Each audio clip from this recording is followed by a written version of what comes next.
There's a crisis at the border, and people keep trying to ask Biden about it and cannot get a straight answer.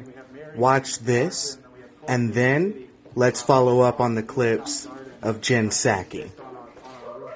You're not going to be able to see it from here, but if they want to give a wave. I see him. Yeah. And then we also have Don't jump. We need you. And then if I could just... Let's go. We're moving out. Let's go. Let's go, you guys. Come on, press. We're going to move out. Let's go. Let's go. Come on, press. Let's go. Come on, let's go. Crisis at the border, sir. Let's go, you guys. Come on. Come on, let's go. Thank you, guys. Thanks so much.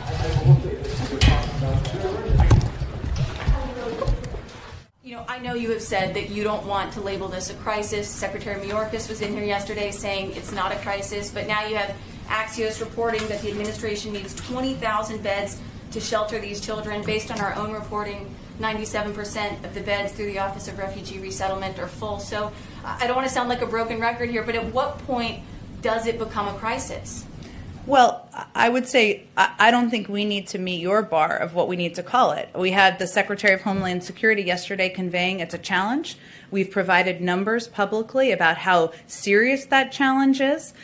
We, of course, because we are approaching this humanely and we are approaching this in a way where we will keep the children safe in a great break with the past administration. And because Yeah, it is a break from the past administration because they closed that migrant facility after it was only open for one single month, and you reopened it, and now it's no longer called a concentration camp. So yeah, you're right, it is a break from the last administration. You guys are encouraging these people to come, and these children, on this dangerous journey, and then you're putting them back in the concentration camps. The Biden administration this week reopened a migrant facility for children that was used under President Trump, and that unleashed a storm of criticism. As you know, Congresswoman Alexandria Ocasio-Cortez tweeted, "This is not okay, never has been okay, never will be okay, no matter the administration or party." Now, you have distinguished between what you admit you are doing and what the Trump administration is doing. I'm asking you a different question, though. Isn't the Biden administration contributing to this crisis by reversing the Trump policy, which called for immediately returning migrant children who cross the country, unaccompanied children who cross the border by themselves? Their Border Patrol officials are saying that you are creating a surge and that by May we could see a bigger surge than we saw during the worst moments of the 2019 crisis on the border.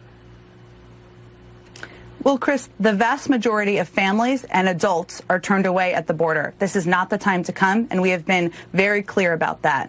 But our approach from the Biden administration is that we think the most humane step we can take here is to have these children, unaccompanied, kids under 18, not send them back, to take a treacherous path forward. This is a difficult choice, but that's one that we felt was the right one, the most humane one, because these are kids. They're fleeing prosecution. They're fleeing difficult circumstances in their country. And our objective is to treat them humanely and to keep them safe. And the reason, I should say, that we opened this facility is because of COVID, Chris, as you know. And that's why it's open, because we want to keep these kids safe, including at a time where we're facing a pandemic.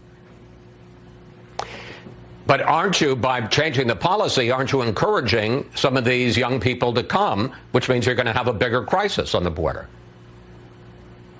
Well, Chris, we've been unambiguous and and clear in the region. This is not the time to come. And this is a difficult choice for everyone. But as a mother, as a parent, I'm not going to support, nor would the president, sending kids under 18, some at the age of 11, 12, 13, back on a treacherous trip across the border to face persecution and difficult circumstances in their country. These kids are coming alone, and this is the choice we've made because we feel it's humane and we feel it's safe. The vast majority of any family that's coming together, any adults that's coming, are turned away at the border because we have not had time to put in place comprehensive immigration policies yet at this point in time. Don't forget to sign up on theovertonreport.substack.com.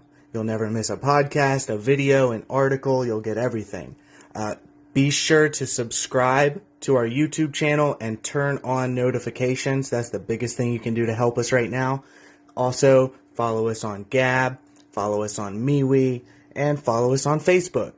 We're trying to go everywhere. We got a lot of really interesting stuff coming up, so stay tuned. Thanks, guys. My name's Corey Allen, and this is the Overton Report.